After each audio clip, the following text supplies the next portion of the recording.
আসসালামু আলাইকুম। রাস্তা 30 ফিট, সব হাইরাজ বিল্ডিং, যেখানে যা দেখছেন সাথে 6তলা ফাউন্ডেশন দিয়ে 4তলা কমপ্লিট।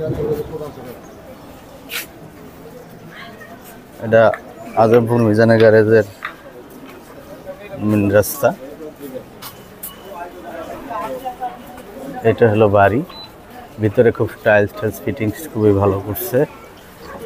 টোটাল জমি 2.5 কাঠা, যা দেখতে পাচ্ছেন এটা কমার্শিয়াল।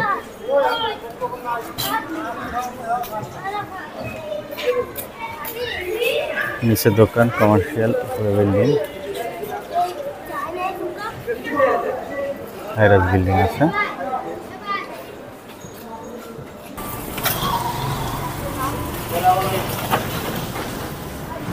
তোমার জমি তুমি কিনো না কেন, তুমি যা আমল তাই করো।